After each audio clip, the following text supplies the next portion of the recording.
प्रणाम भक्तजनों, भक्ति आलोक परिवार में आप सबका हार्दिक स्वागत है। कार्तिक मास का अंतिम सप्ताह चल रहा है और आज हम 29वां और 30वां अध्याय श्रवण करने जा रहे हैं। तो चलिए भगवान श्री हरि का नाम लेते हुए अध्याय शुरू करते हैं। राजा पृथु ने कहा, हे मुनिश्रेष्ठ, आपने कलह द्वारा मुक्ति पाए जाने का वृतांत मुझसे कहा, जिसे मैंने ध्यान पूर्वक सुना। हे नारद जी, यह काम उन दो नदियों के प्रभाव से हुआ था। कृपया यह मुझे बताने की कृपा कीजिए। नारद जी बोले, हे राजन, कृष्णा नदी साक्षात भगवान कृष्ण महाराज का शरीर और वेणी नामक नदी भगवान शंकर का शरीर है। इन दोनों नदियों का संगम का महात्म तो श्री ब्रह्मा जी द्वारा भी वर्णन करने में समर्थ नहीं है। फिर भी चूंकि आपने मुझसे पूछा है, इसलिए आपको इनकी उत्पत्ति का वृत्तांत सुनाता हूँ। ध्यान पूर्वक सुनो। चाक्षसु मनवंतर के आरंभ में ब्रह्मा जी ने सह पर्वत के शिखर पर यज्ञ करने का निश्चय किया। वह भगवान विष्णु, भगवान शंकर और समस्त देवताओं सहित यज्ञ की सामग्री लेकर उस पर्वत के शिखर पर गए। महर्षि भृगु आदि ऋषियों ने ब्रह्म मुहूर्त में उन्हें दीक्षा देने का विचार किया। तत्पश्चात भगवान विष्णु ने ब्रह्मा जी की भार्या त्वरा को बुलवाया। वह बड़ी धीमी गति से आ रही थी। इसी बीच में भृगु जी ने भगवान विष्णु से पूछा, हे प्रभु, आपने त्वरा को शीघ्रता से बुलाया था, पर वह नहीं आई। ब्रह्म मुहूर्त तो निकल जाएगा। इस पर विष्णु जी बोले, यदि त्वरा यथा समय पर नहीं आती है तो आप गायत्री को ही स्त्री मानकर दीक्षा विधान कर दीजिएगा। क्या गायत्री पुण्य कर्म में ब्रह्मा जी की स्त्री नहीं हो सकती? नारद जी ने कहा, हे राजन, भगवान विष्णु की इस बात का समर्थन भगवान शंकर ने किया। इस बात को सुनकर भृगु जी ने गायत्री जी को ही ब्रह्मा जी की दाई ओर बिठाकर दीक्षा विधान आरंभ कर दिया। जिस समय ऋषि मंडल गायत्री को दीक्षा देने लगा, उसी समय त्वरा भी यज्ञ मंडल में आ पहुंची।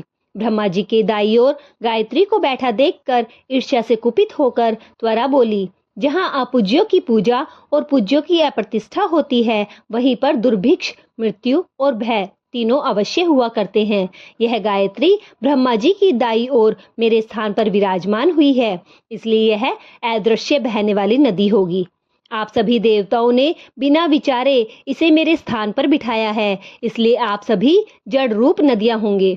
नारद जी राजा पृथु से बोले, हे राजन, इस प्रकार त्वरा का शाप सुनकर गायत्री क्रोध से आग बबूला होकर अपने होठ चबाने लगी। देवताओं ने मना करने पर भी उसने उठकर त्वरा को शाप दे दिया।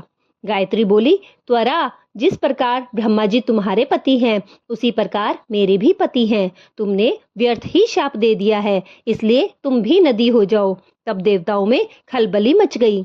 सभी देवता त्वरा को साष्टांग प्रणाम करने लगे और बोले, हे देवी, तुमने ब्रह्मा आदि समस्त देवताओं को जो शाप दिया है वह उचित नहीं है, क्योंकि यदि हम सब जड़ रूप नदियां हो जाएंगे तो फिर निश्चय ही यह तीनों लोग नहीं बच पाएंगे। चूंकि यह शाप तुमने बिना विचारे दिया है, इसलिए यह शाप तुम वापस ले लो। त्वरा बोली, हे देवगण, आपके द्वारा यज्ञ के आरंभ में गणेश जी की पूजा न किए जाने के कारण ही यह विघ्न उत्पन्न हुआ है। मेरा यह शाप कदापि खाली नहीं जा सकता, इसलिए आप सभी अपने अंगों से जड़ीभूत होकर अवश्य में नदियां बनोगे। हम दोनों सोतने भी अपने अपने वंशों पश्चिम में बहने वाली नदियां बनेगी। नारद जी राजा पृथु से बोले, हे राजन, त्वरा की यह वचन सुनकर भगवान विष्णु, शंकर आदि सभी देवता अपने अपने अंशों से नदियां बन गए। भगवान विष्णु के अंश से कृष्णा, भगवान शंकर के अंश से वेणी और ब्रह्मा जी के अंश से कुमुदवती नामक नदियां उत्पन्न हो गई। समस्त देवताओं ने अपने अंशों को जड़ बनाकर वही सह पर्वत पर फेंक दिया। फिर उन लोगों के अंश पृथक पृथक नदियों के रूप में बहने लगे। देवताओं के अंशों से सहस्त्रों की संख्या में पश्चिम की ओर बहने वाली नदियां उत्पन्न हो गई। गायत्री और त्वरा दोनों पश्चिम की ओर बहने वाली नदियां होकर एक साथ बहने लगी और उन दोनों का नाम सावित्री पड़ा। ब्रह्मा जी ने यज्ञ स्थान पर भगवान विष्णु और भगवान शंकर की स्थापना की। दोनों देवता महाबल और अतिबल के नाम से प्रसिद्ध हुए। हे राजन, कृष्णा और वेणी नदी की उत्पत्ति का यह वर्णन जो भी मनुष्य सुनेगा या सुनाएगा, उसे नदियों के दर्शन और स्नान करने का फल प्राप्त होगा।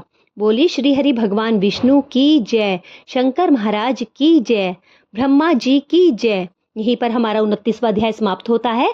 अब हम 30वां अध्याय श्रवण करेंगे। बोलिए श्री हरि भगवान विष्णु की जय। भगवान श्री कृष्ण सत्यभामा से बोले, हे प्रिय, नारद जी के यह वचन सुनकर महाराजा पृथु बहुत आश्चर्यचकित हुए। अंत में उन्होंने नारद जी का पूजन करके उनको विदा किया। इसलिए माघ, कार्तिक और एकादशी, यह 3 व्रत मुझे अत्यधिक प्रिय है। वनस्पतियों में तुलसी, महीनों में कार्तिक, तिथियों में एकादशी और क्षेत्रों में प्रयाग मुझे बहुत प्रिय है। जो मनुष्य इंद्रियों पर विजय प्राप्त करके इनका सेवन करता है, वह मुझे यज्ञ करने वाले मनुष्य से भी ज्यादा प्रिय है। जो मनुष्य विधि पूर्वक इनकी सेवा करते हैं, मेरी कृपा से उनके समस्त पाप नष्ट हो जाते हैं। भगवान श्री कृष्ण के ऐसे वचन सुनकर सत्यभामा ने कहा, हे प्रभु, आपने बहुत ही अद्भुत बात कही है कि दूसरों के लिए पुण्य के फल से कलह की मुक्ति हो गई। यह प्रभावशाली कार्तिक मास आपको अधिक प्रिय है, जिससे पति द्रोह का पाप केवल स्नान के पुण्य से ही नष्ट हो गया। दूसरे मनुष्य द्वारा किया हुआ पुण्य उसके देने से किस प्रकार मिल जाता है, आप यह मुझे बताने की कृपा करें। श्री कृष्ण भगवान बोले, प्रिय, जिस कर्म द्वारा बिना दिया हुआ पुण्य और पाप मिलता है, उसे ध्यानपूर्वक सुनो। सतयुग में देश, ग्राम तथा कुलों को दिया पुण्य या पाप मिलता था, किंतु कलयुग में केवल कर्ता को ही पाप तथा पुण्य का फल भोगना पड़ता है।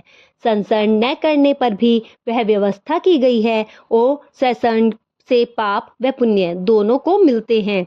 इसकी व्यवस्था भी सुनो। पढ़ाना, यज्ञ कराना और एक साथ भोजन करने से पाप पुण्य का आधा फल मिलता है। एक आसन पर बैठने और सवारी पर चढ़ने से, श्वास के आने जाने से पुण्य व पाप का चौथा भाग जीव मात्र को मिलता है।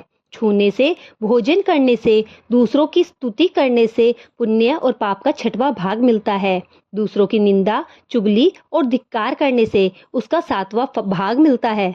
पुण्य करने वाले मनुष्य की कोई भी सेवा करता है तो वह भी सेवा का भाग ले लेता है और उसे अपना पुण्य दे देता है।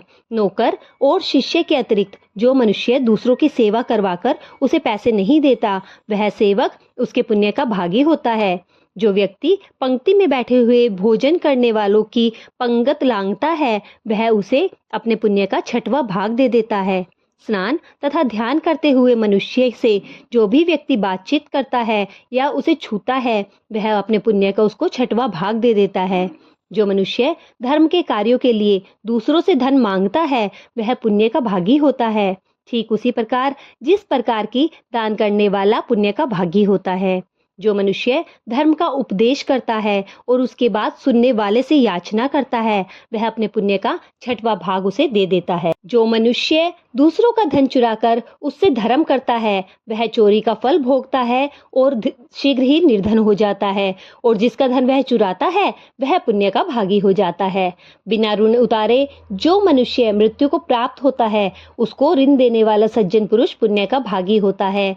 शिक्षा देने वाला, सलाह देने वाला, सामग्री को जुटाने वाला तथा प्रेरणा देने वाला, यह पाप और पुण्य के 6ठे भाग को प्राप्त करता है।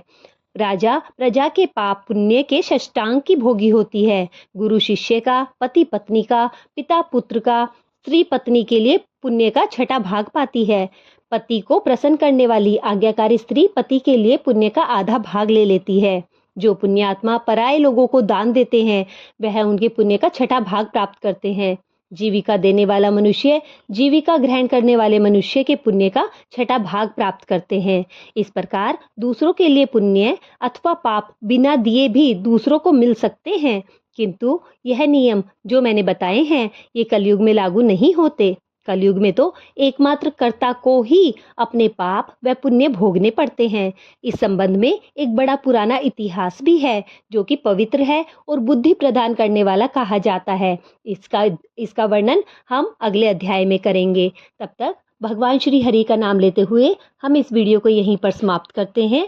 अगर आपको चैनल पसंद आ रहा हो तो जरूर सब्सक्राइब कीजिए और वीडियो को ज़्यादा से ज़्यादा शेयर कीजिए।